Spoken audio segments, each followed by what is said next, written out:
Commission's land and waste team, so we look after policy issues for basically anything we grow commercially, forests, farms, etc., and anything we throw away. I'm joined by Eva.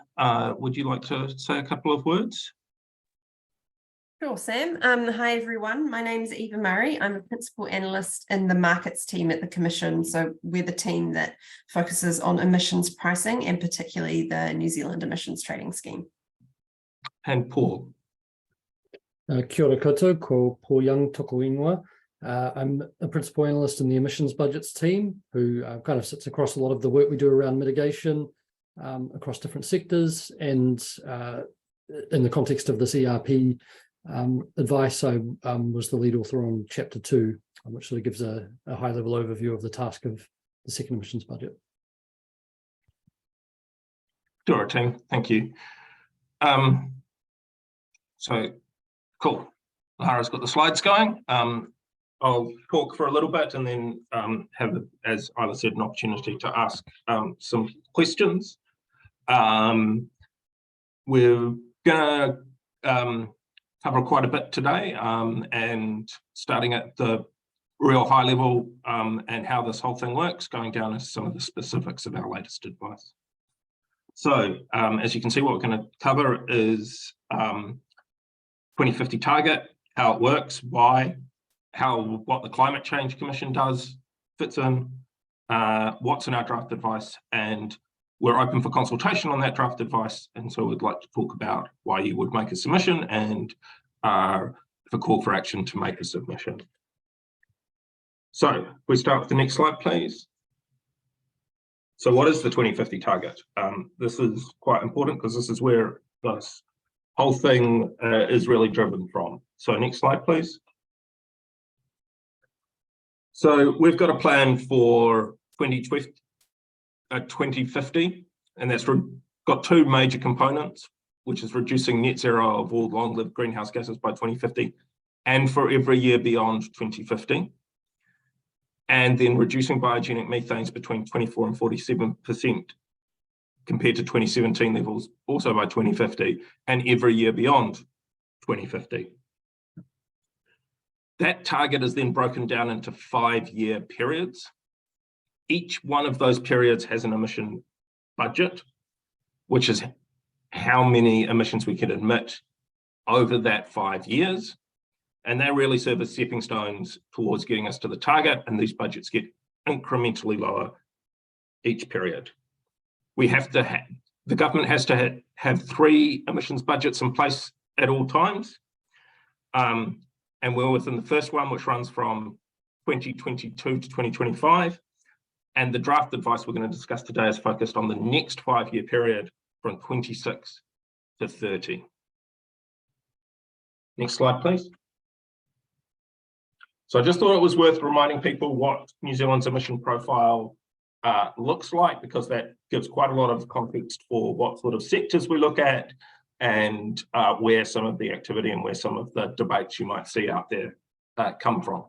So as you can see in this diagram, there's 2 huge contributors to New Zealand's greenhouse gas emissions.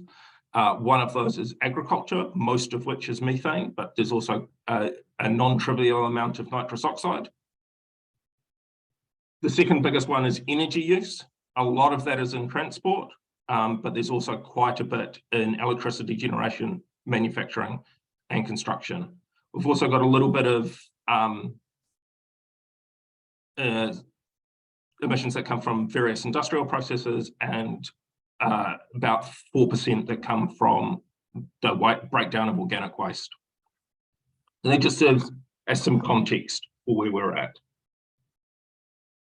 So the next slide, then, how an emissions reduction plan feeds in.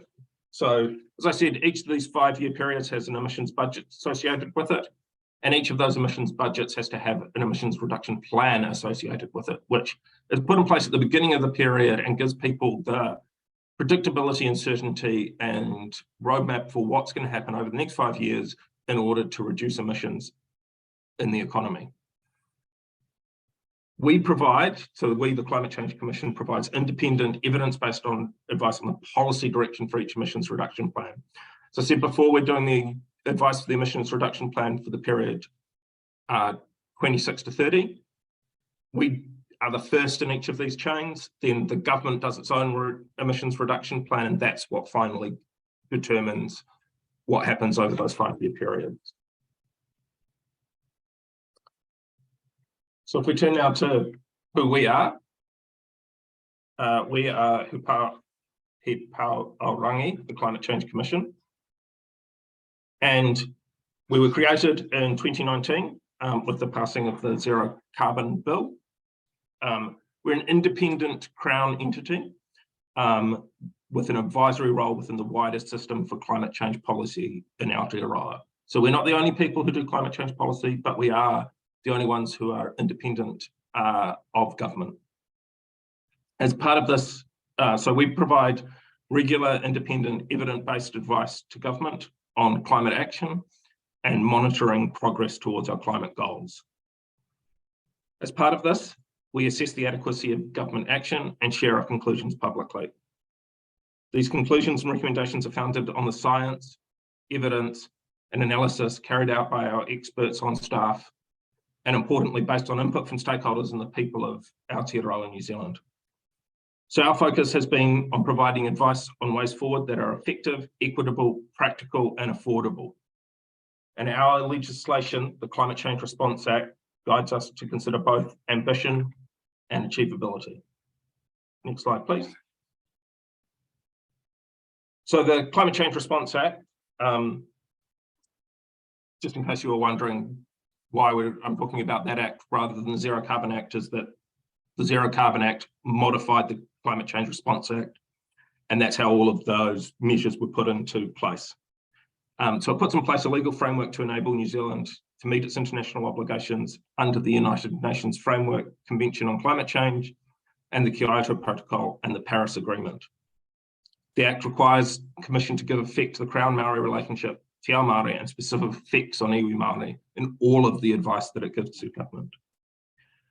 We've got quite a few roles under the Act, and the elements we must consider are both broad, but also very detailed and specific. Some of the core considerations that we have to do for all of our advice are looking at the distributional effects, including intergenerational distribution, the economic effects, the social, cultural, and environmental circumstances. But ultimately, at the core of the transition is people. It is people in communities, people in business, and people on the ground who are the ones who will act to reduce our emissions and to adapt us to climate change. The Climate Change Commission was established to support the transition. Thank you. So, as you can see here, advice on emissions reduction plans, which is what we're talking about today, is only one of a range of deliverables within our work program, and you can find more information about our work program on our website. Today, we're discussing our draft advice on emissions reduction plans, following consultation and consideration of public submissions will be delivered to the government as final advice by the end of this year.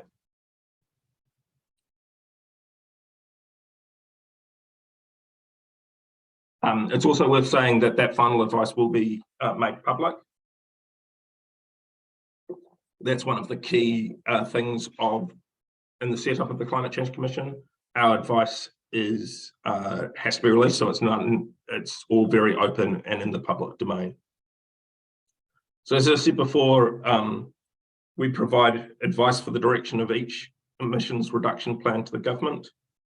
We did this once before with our foundational report, Anaya Tonu Nei, released in 2021. And each report contains policy advice that is going to affect all New Zealanders. So it's really important you have an opportunity to have your say. And at the end of this presentation, I'll talk about how you can do that. So I'd just like to turn to a bit about how we think about our advice and how we think about what we should do. Because the government now has its first emissions reduction plan in place, this draft advice is focused on building on the work already progressing under the first emissions budget period. So our work includes identifying where critical gaps might exist and where existing actions might be needed to be strengthened and accelerated to achieve the second emissions budget and put us on the right path for the country's longer-term climate goals. So reflecting that there's already much climate action underway, the Commission's draft advice has fewer recommendations than our previous advice in 2021. We received feedback on our first advice that fewer recommendations would be more helpful. We've looked at how emissions pricing is likely to drive change.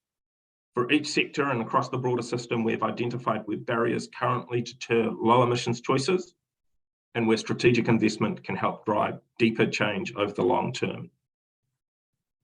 So this draft advice builds on the evidence base we have created for our previous advice. So that's the big kind of picture and where everything fits in. I'll now turn to highlighting some of what our draft advice covers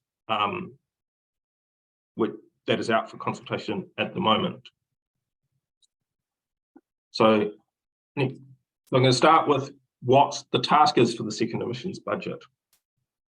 For this draft advice, our proposed recommendations are tightly focused on identifying and addressing critical gaps in areas requiring urgent strengthening and acceleration to achieve the second emissions budget and support the country's longer-term emissions reduction targets. Our prioritisation framework has not identified critical risks to achieving the second emissions budget in every sector. However, even in those sectors without recommendations, action is important to create the conditions for future outcomes and to achieve emissions budgets and targets in a manner compliant with the matters in the Act. Meeting emissions budgets requires concerted and timely action across all sectors. Pursuing a range of opportunities will give Aotearoa New Zealand the best chance to deliver on its emissions budgets and the 2050 target. So this graph, hopefully a picture is worth 1,000 words, shows some of the emissions reductions expected across various sectors spanning the first 3 emissions budgets. These figures represent the gaps between the government's projected baseline emissions prior to the introductions of policies from the first emissions reduction plan and the sector sub-targets. In other words, this shows where further emissions reductions are expected to come from beyond business as usual to meet the first 3 emissions budgets. So, to meet the second emissions budgets, we anticipate the need for particularly large contributions from electricity generation and process heat. So process heat is large-scale industrial boilers that are used to either heat institutions or things like dried milk powder. To meet the third emissions budget, we anticipate the need for particularly large contributions from transport. That's transport of all types. And then the final point I'd like to make is that seemingly small delays in the near term can lead to much higher cumulative emissions. One metaphor our chair has used before is that if you know you have to run a marathon and go slow at the start, you have to go fast at the end. Our draft advice has 19 proposed recommendations. Today we're going to explore some of the recommendations, but we will not be going into sector-specific recommendations. We will look at recommendations under setting out a path to net zero emissions pricing and maintaining and enhancing well-being through the transition.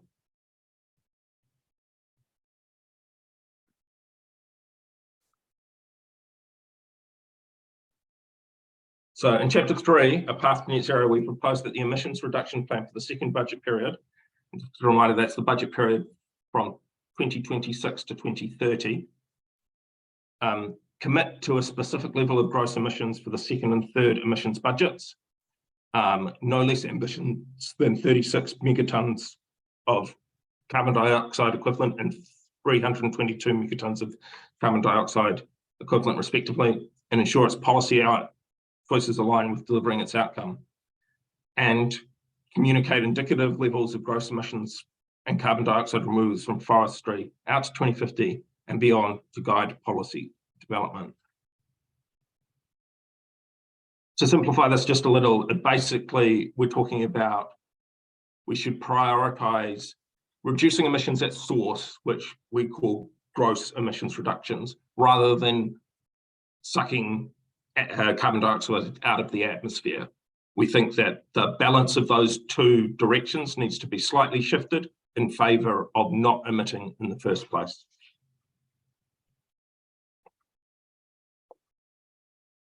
So another big thing that affects everyone is obviously emissions pricing. So we propose that the emissions reduction plan for the second budget period must make the emissions pricing, been doing a lot of talking this morning, so please excuse me. Must make the emissions pricing system consistent with delivering the specific levels of gross emissions for the second and third emissions budgets and with the 2050 net zero target by implementing an amended New Zealand ETS that separates the incentives for gross emissions reductions from those applying to forestry, and developing an approach that can provide durable incentives for net carbon dioxide removals by forests through to and beyond 2050. So again, this builds on that previous recommendation, goes down to next level of detail that one tool you can use to rebalance towards gross emissions is amending the ETS. For those, just in case those don't know, the ETS is the emissions trading scheme, which is the major pricing method for emissions in New Zealand. Now, just want to touch on one other recommendation from our draft advice, and that's about maintaining and enhancing wellbeing through the transition. So we propose that the emissions reduction plan for the second budget period must enable a fair, inclusive and equitable transition for New Zealanders by expanding the scope of the equitable transition strategy to include compounding impacts of climate change and adaptation, as well as mitigation, and make use of the existing mechanisms to manage impacts of climate policies in the interim, rather than delaying climate action. So just to unpack that just a little bit, first one of those is really about, we've got to consider adapting to a changing climate as well as mitigation, and we shouldn't do anything that makes one or the other of those two things worse, and we shouldn't take steps that mitigate greenhouse gases that make us worse for adaptation, and vice versa. The second one of those is that, yes, it is going to cost to have the climate policies and make the transition to a low emissions economy. And that's going to fall differentially on different people. And some people that's going to be really hard. But we think that there's a large number of other mechanisms for government to manage those impacts rather than delaying climate action. So finally, I just turn to making a submission and why you might want to make a submission. So as I said before, people are at the core of climate policy. People in businesses, people in their everyday lives are going to be the ones who actually make the changes. It's important that our advice reflects what the people of Aotearoa and New Zealand are experiencing and care about. And so this is your chance to help shape advice that reflects your concerns and your priorities, which can then lead to policy that enables a thriving, climate resilient, low emissions Aotearoa New Zealand. So the next obvious question is, how do I do that? So we're taking submissions in several ways, including via a quick online survey. You can visit that website there, or if you don't want to note it down, we're only a Google away. Or you can send us a submission by post or by email to that email address there. That's also on the website. And you can focus on the parts of our draft advice that interest you or provide feedback on the whole thing. The system also allows you to upload a document that you may have prepared as your submission. So, finally, thank you for listening as we covered what an emissions reduction plan is, touched on what our draft advice on the next emissions reduction plan says, and why we want you to read our draft advice and tell us what you think. So, are there any questions? And I'll turn it back to you, Isla, to facilitate this session. Yeah, thank you so much, Sam. That was really informative and great to hear. And hope everyone in the audience is sitting there thinking about making a submission. I will share those links of how to do that in the follow-up email. But yeah, please feel free to pop your cameras on and ask questions out loud, but we'll start with a couple in the chat. So first we have a question from Mike, who asked, what is the time frame for the emissions budget 3 from that graph you shared? Oh, for emissions budget 3, so they're on 5-year time slices. So the emissions budget 2 period is 26 to 30. Emissions budget 3 would be 31 to 35. Emissions budget 4, 36 to 40, then 41 to 45, and 46 to 50, and so on. Great, thank you. And what sort of influence does people's submissions have? What is your back-end process when people are submitting those?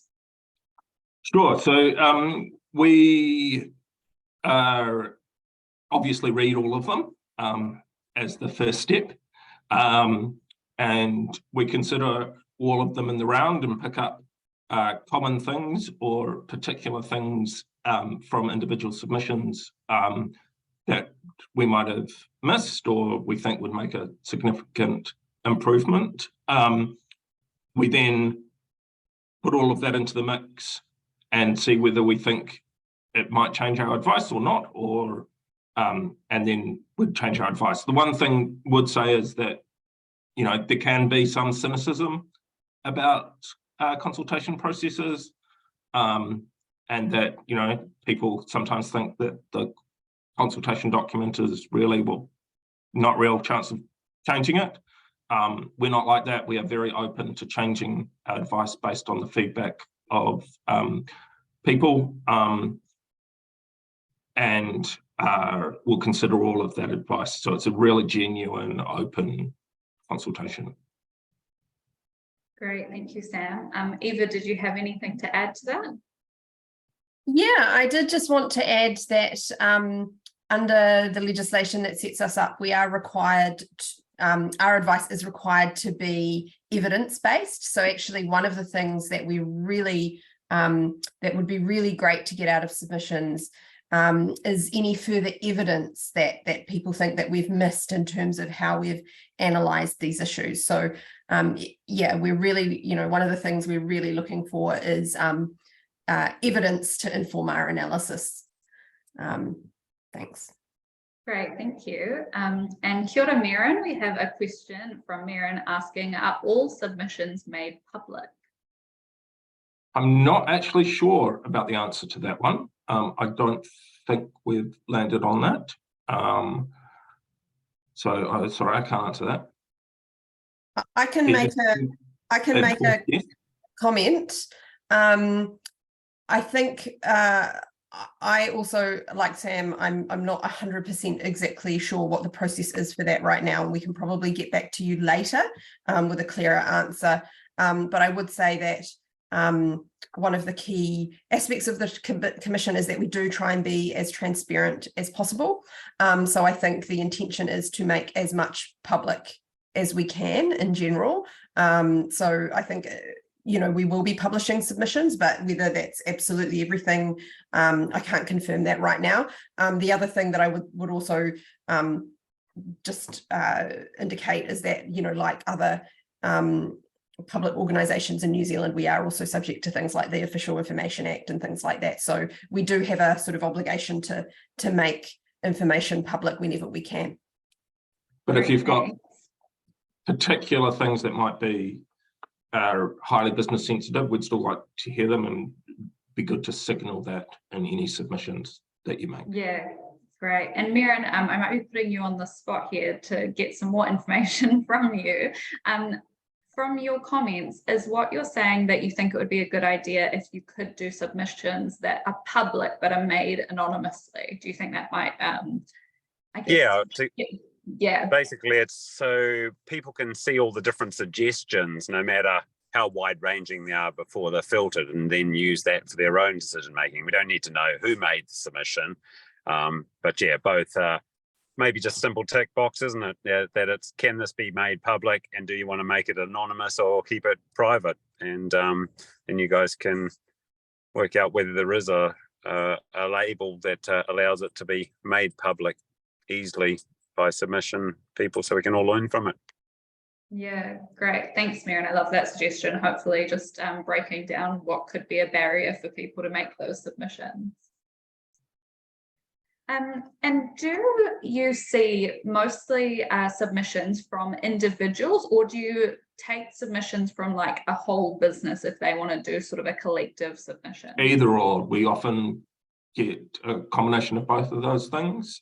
For example, you know, I know that peak industry bodies often submit, but individuals are more than welcome to submit as well. Yeah, great.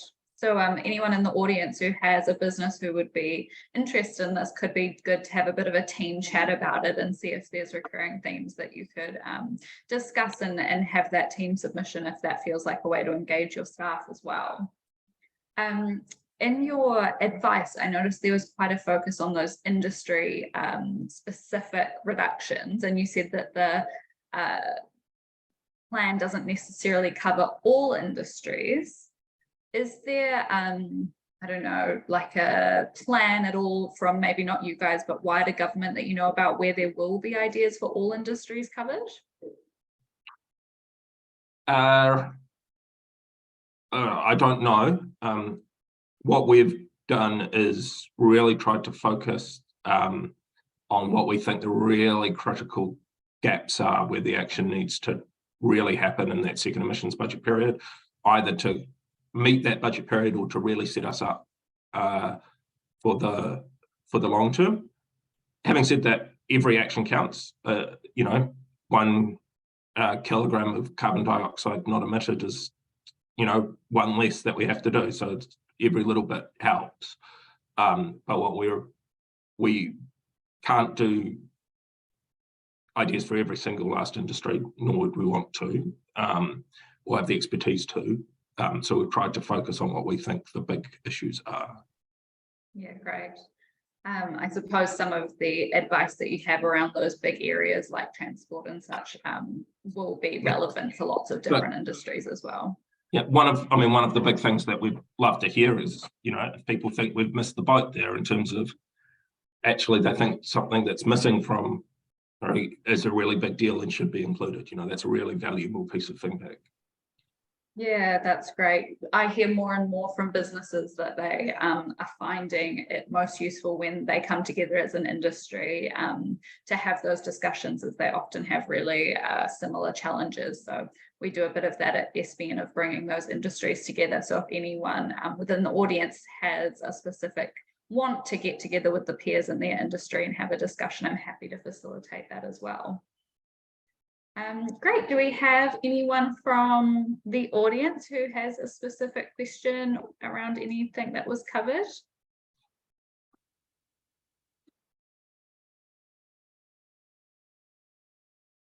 Not appearing. One thing I wondered, Sam, was when you talked about, I really liked the focus on reduction instead of just offsetting, because that's something that we definitely talk about a lot while we're at SBN, and how important that is to not just keep putting a band-aid over the issue, but actually addressing it. What sort of, is that covered in quite a lot of detail within the report? Yeah, maybe Eva, would you like to speak to this one?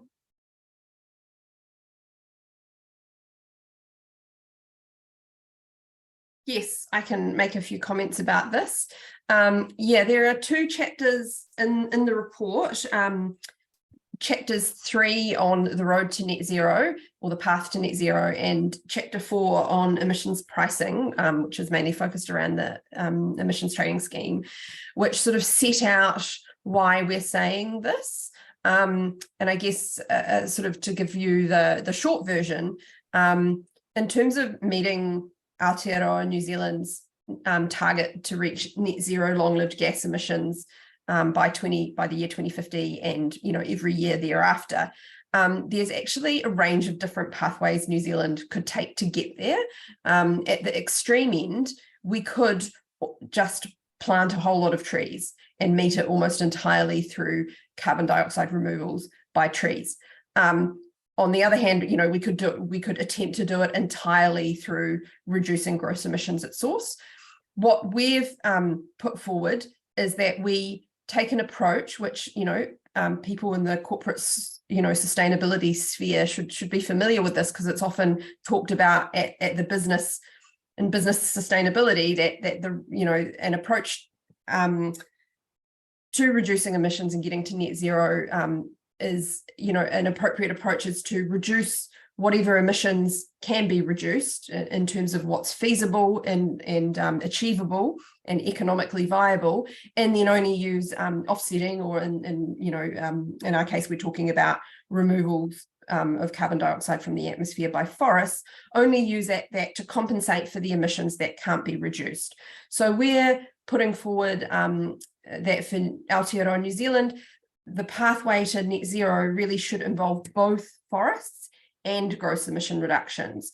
But we need to, you know, it would be ideal for the government to be clearer on that this is the pathway that we should take, because at the moment it's a little bit ambiguous. The government hasn't been very clear about what its intentions are in this area, and we think that's really important because it will give businesses and, you know, other groups in the economy much more clarity over the direction of travel and confidence about what sorts of things they should be investing in. Because of course, you know, if you're affected by the emissions price created by the ETS and you're trying to think about where to put your efforts and your money, the kind of price that might arise in the NZETS will be very, very different if we're just planting trees to meet our target versus if we're attempting to reduce our gross emissions as much as possible. So this is about giving certainty to everyone in our country about where we're going, and then this will hopefully make investing in the things we need to do to reduce emissions, you know, easier and less risky. Yeah, I'll just add to that as well that now to transition to a low emissions economy is the right thing to do, that in the future consumers worldwide will demand low emissions goods and services, and if we continue to offset rather than reduce emissions, we won't be in a place to deliver those goods and services, and that won't be a good thing. I'd also say that any form of carbon storage has risks associated with it, especially with permanence. All sorts of things could happen in a way that if you don't emit it in the first place, you know, that's one and done. So those are another couple of reasons why we think it should be rebalanced. And as Eva said, both forests and reducing gross emissions are really important. It's the relative balance that we're talking about. Yeah, great, thank you. Kia ora, Jim. I'm not sure if you have a question specifically or are just listening in.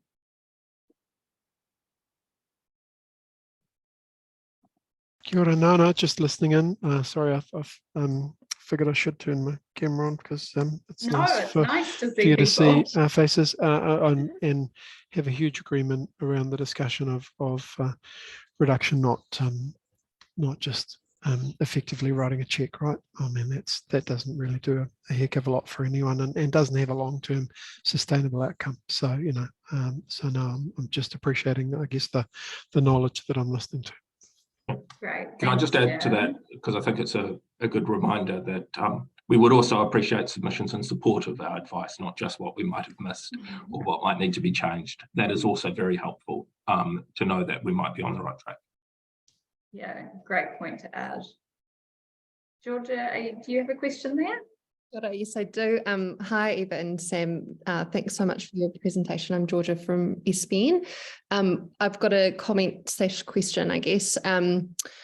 A lot of our network is made up of small to medium-sized businesses that are really tight on time and resources. So I'm imagining a lot of people aren't going to have time to read through all of the advice in detail.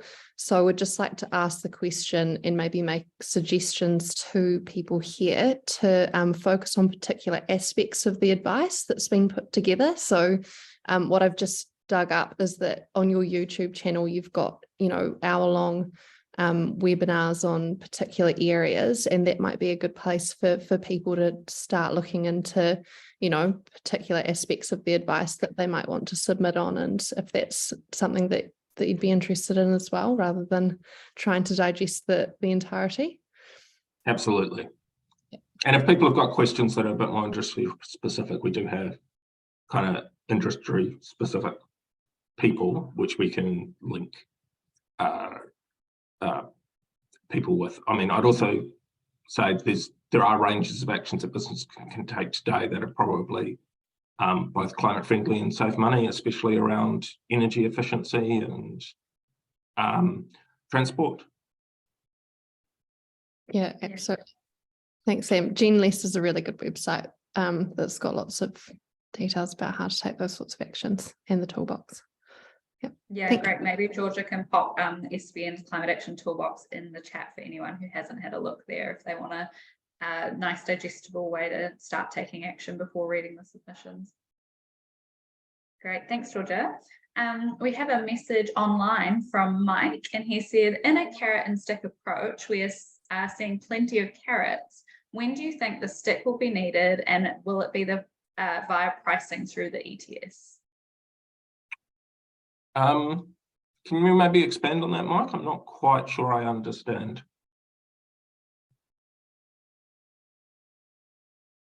Mike, are you willing to tuck your microphone on for a moment?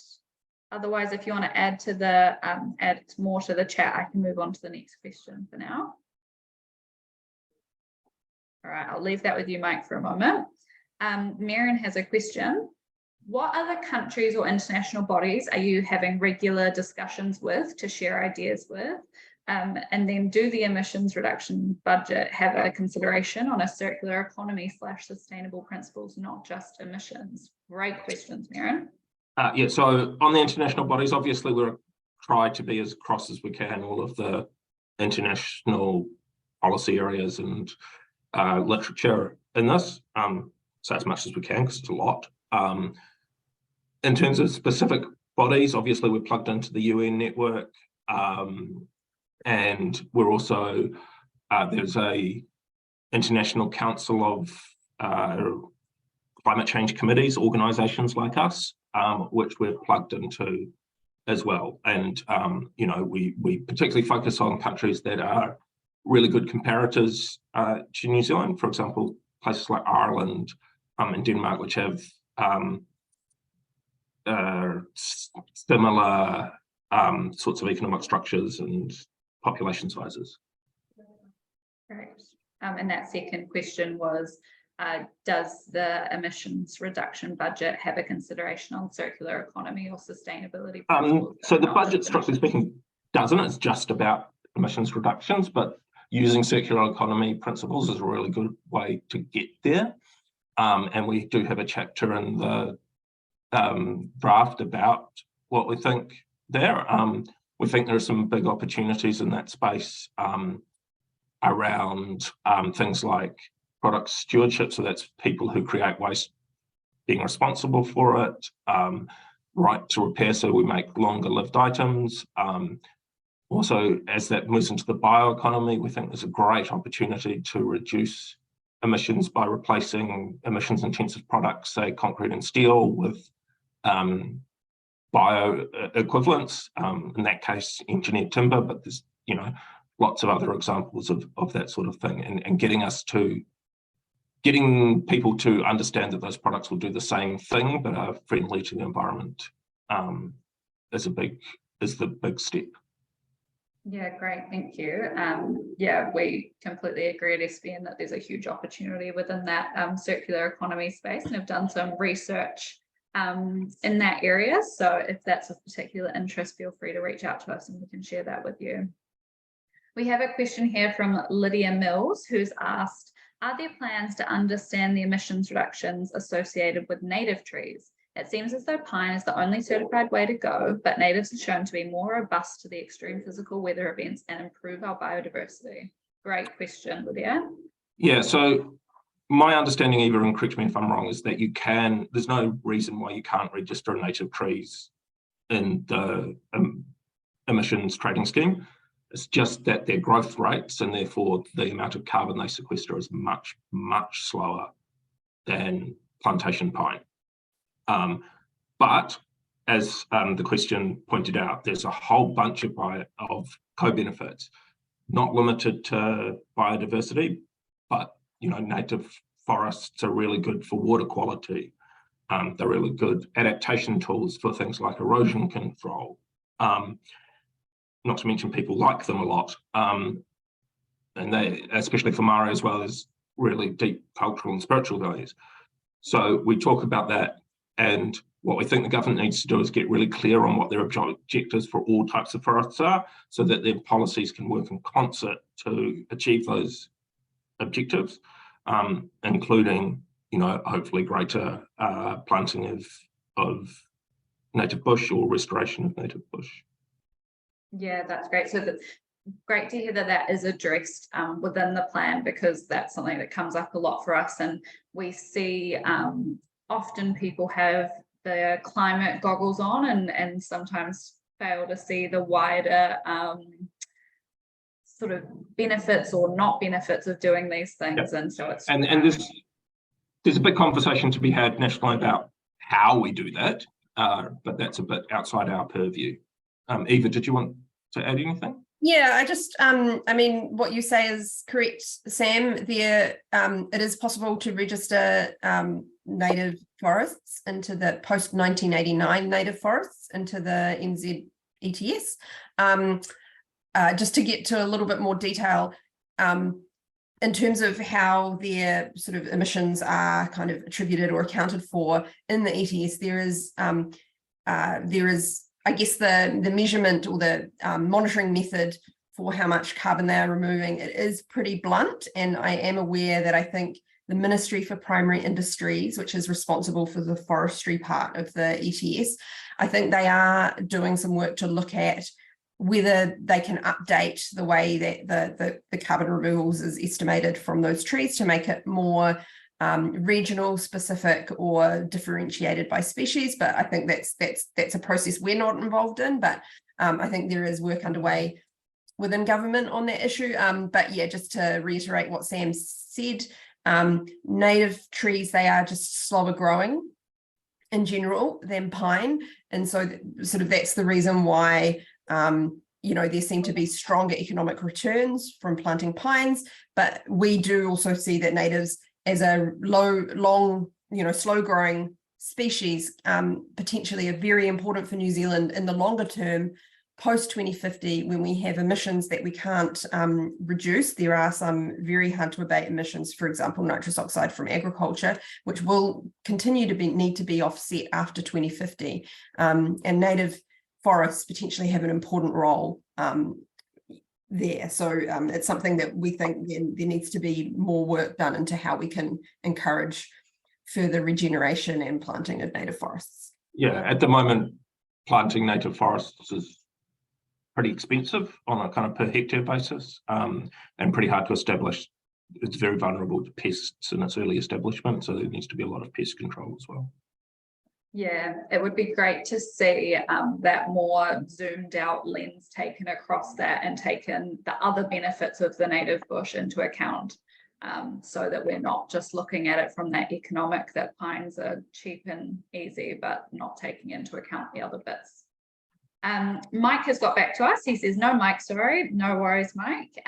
If industries aren't meeting our targets, when will the stick be required? And he acknowledges that it's a bit of crystal ball gazing, but do you have any understanding of, if there's going to be sort of legal requirements or other things coming into place for people not keeping up?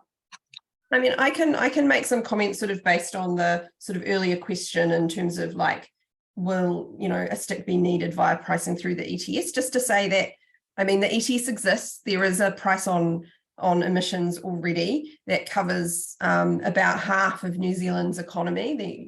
Really the only significant emissions that it doesn't cover are those from agriculture. So there is a stick there.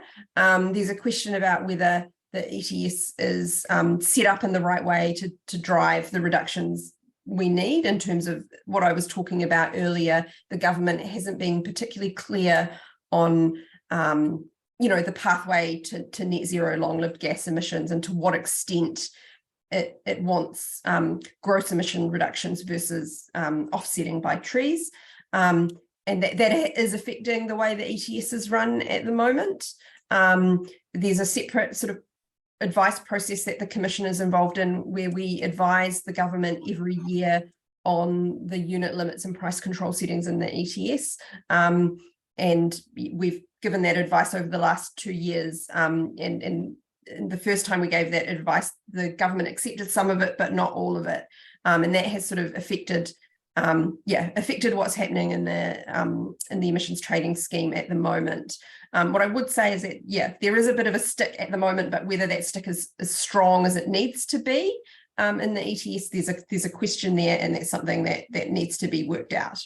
I hope that gives a little bit of information, but I would say we do talk to a wide range of businesses who are subject to the ETS, and we do hear that the price in the ETS at the moment is certainly strong enough to encourage forestry, and it is being taken into account in businesses in terms of making abatement plans. But there's questions about whether it's strong enough to drive the some of the major abatement opportunities we have in New Zealand. For example, the decarbonisation of process heat. So for example, a lot of the plant boilers that are used for things like drying milk that burn coal or gas, those abatement opportunities are generally cost in the order of more than $100 a tonne. So we may need a stronger ETS in future to ensure that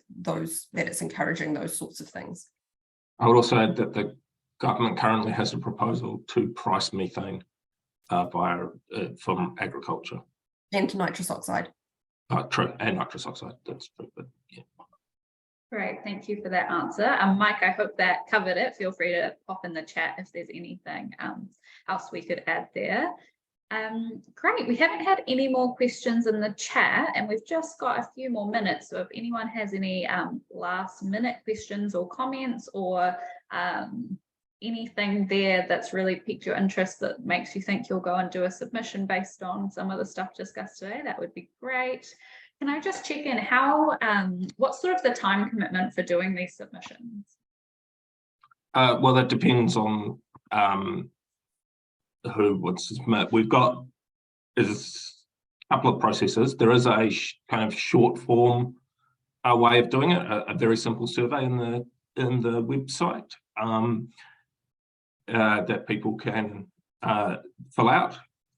We also allow people to put I think comments in, but then also you can preload a document, and that can be any length of any level of detail that people want to do, and it'll all get taken into consideration. There's a wide range of amount of effort. We try to give people options. Yeah, great. Awesome. Okay, no more questions have come through. So I'd just make sure to encourage everybody to have a look and create a submission. You don't get many chances to always have feedback on these things, so it's great to have this process in place. Whenever I talk to our businesses, there's often a lot of frustration over what's happening from a legal sense and what the government is doing. So this is a really good opportunity to put that feedback somewhere as well.